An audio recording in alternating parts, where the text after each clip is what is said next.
সম্মানিত ভিউয়ার্স, আসসালামু আলাইকুম ওয়া রাহমাতুল্লাহি ওয়া বারাকাতুহু। আশা করি সবাই আল্লাহর অশেষ রহমতে ভালো আছেন, সুস্থ আছেন। এই চ্যানেলে আর একটি নতুন গুরুত্বপূর্ণ ভিডিওতে আপনাদের সবাইকে স্বাগতম। আজকে আলোচনা করব শূন্য পদে বদলির দাবি মেনে নিলেন শিক্ষা উপদেষ্টা। বিস্তারিত থাকছে এই ভিডিওতে। এই ভিডিওটি দেখার আগে যারা এই চ্যানেলে একদম নতুন তারা অবশ্যই চ্যানেলটি সাবস্ক্রাইব করে পাশে থাকা বেল আইকনটি প্রেস করে দিন। আর যারা ইতিমধ্যে সাবস্ক্রাইব করেছেন তাদেরকে জানাই অসংখ্য ধন্যবাদ। শূন্য পদে বদলির দাবি মেনে নিলেন শিক্ষা উপদেষ্টা।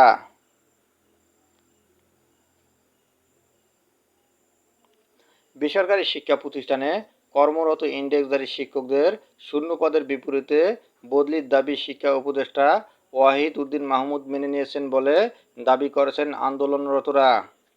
গত 24 ও 25 আগস্ট টানা 2 দিন শূন্য পদে বদলির দাবিতে কর্মসূচি পালন করেছেন ইন্ডেক্সধারী শিক্ষকরা। মঙ্গলবার 27 আগস্ট দ্য ডেইলি ক্যাম্পাসকে এ তথ্য জানিয়েছেন ইন্ডেক্সধারী শিক্ষকদের বদলি গণবিজ্ঞপ্তি প্রত্যাশী ঐক্য পরিষদ সভাপতি প্রভাষক মোহাম্মদ সরোয়ার। তিনি বলেন, আজ সচিবালয়ে শিক্ষা উপদেষ্টা ওয়াহিদ উদ্দিনের সঙ্গে সাক্ষাৎ করেছি। তাকে আমাদের কষ্টের কথা বোঝানোর চেষ্টা করেছি। ইন্ডেক্সধারী শিক্ষকদের দুঃখগাথা শোনার পর তিনি আমাদের সকল দাবি মেনে নিয়েছেন। দ্রুত সময়ের মধ্যে অধিদপ্তর নির্বিশেষে শিক্ষকদের বদলির ব্যবস্থা করার উদ্যোগ নেবেন বলে আমাদের কথা দিয়েছেন। প্রভাষক মোহাম্মদ সরোয়ার আরও বলেন, শিক্ষা উপদেষ্টা আমাদের জানিয়েছেন বদলি হবে এনটিআরসি এর মাধ্যমে। এজন্য সফটওয়্যার তৈরির নির্দেশনা দেওয়া হয়েছে। আমাদের দীর্ঘদিনের দাবি মেনে নেওয়ায় প্রধান উপদেষ্টার কাছে আন্তরিকভাবে কৃতজ্ঞ।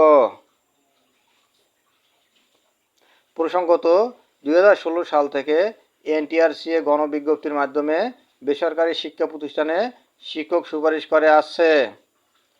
প্রথম গণবিজ্ঞপ্তিতে উপজেলা ভিত্তিক শিক্ষক সুপারিশ করার ফলে নিজ উপজেলায় শূন্য পদ না থাকায় অনেক শিক্ষক বাধ্য হয়ে মাদ্রাসায় ও কারিগরি প্রতিষ্ঠানে নিয়োগপ্রাপ্ত হয়েছেন।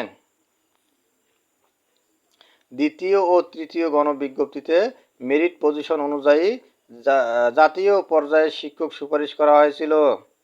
এনটিআরসি এর নিয়োগ পরিপত্র অনুযায়ী একজন ইন্ডেক্সধারী শিক্ষক যে কোনো বয়সে পরবর্তী যে কোনো গণবিজ্ঞপ্তিতে আবেদনের মাধ্যমে মেরিট পজিশন অনুযায়ী প্রতিষ্ঠান পরিবর্তন করতে পারবেন।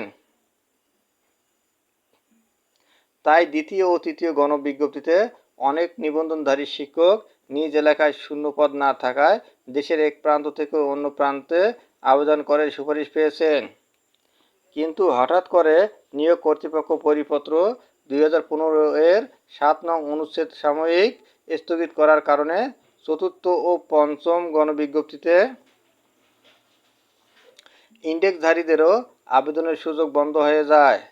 ফলে ইন্ডেক্সধারী শিক্ষকেরা এখন সমস্যায় পড়েছেন।